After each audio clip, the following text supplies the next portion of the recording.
The Wilson family's annual reunion was just as stuffy as I remembered.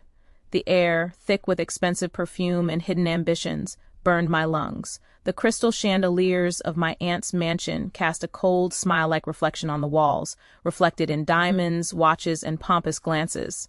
I stood in the corner in my simple black armor-like dress and watched this familiar spectacle.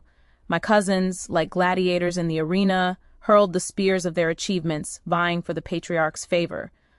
"Olivia," Aunt Patricia's voice cut through the din like a blade. "I almost didn't notice you. Still working as a secretary, dear." I sipped my champagne, feeling the coolness of the glass hold my sardonic smile in place. An administrative assistant, actually. Ah. Her perfectly contoured eyebrow shot up to the vaulted ceiling she considered her own. "Still at that little consulting firm. What was it called? Summit Solutions?" I breathed out, forcing apathy into my voice. My cousin Ethan, a newly minted partner in my father's firm, couldn't resist. "Come on, Olive, I could get you a real job with prospects." His tone was sweet as syrup and just as sticky and condescending. Somewhere in my bag lay my phone where digital contracts worth millions awaited signature. I wasn't thinking about them, but about that office above the Chinese restaurant. The smell of noodles and the despair mingling with my determination. I'm happy where I am. "Thank you." "Happy?" Aunt Patricia's laughter rang like broken crystal. "Darling, you're burying your potential. Your cousins are executives, partners, and you're shuffling papers for someone else." My heart pounded against my ribs with a quiet, furious victory. If only they knew that someone else was me. And it all started right here 10 years ago under those same disapproving gazes. Then with my MBA and shining eyes, I pitched them my idea, a plan to save companies. Instead of support, I received condescending smirks. "Consulting?" Uncle Robert snorted. "Leave that to the men, girl. Start in the mailroom." Their world was ironclad, cramped, and cruel. A woman's success was measured by a successful marriage, not by a signature on a contract. That night, swallowing tears of rage, I made a vow to myself. I would build it all myself, and I would make them feel sorry for me. Summit Solutions was born in poverty and fanatical faith. My first client was a doomed manufacturing plant that everyone had abandoned. I became their phantom savior, working around the clock, delving into every detail. When they turned a profit 6 months later, I didn't cry with joy. I simply allowed myself one glass of cheap wine in complete silence. It was the first victory in a long, secret war. I grew up in the shadows intentionally. The people I hired became an invisible family. My name was erased from documents, my face from the public eye. To the world I remained Olivia Wilson, a humble clerk.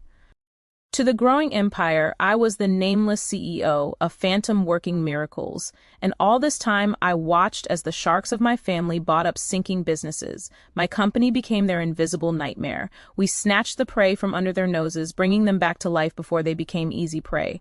This was my revenge, quiet, graceful, and merciless. "More champagne, dear." Auntie's voice brought me back to the hated living room. "Although perhaps you'd like some water. The salary, I suppose, is modest."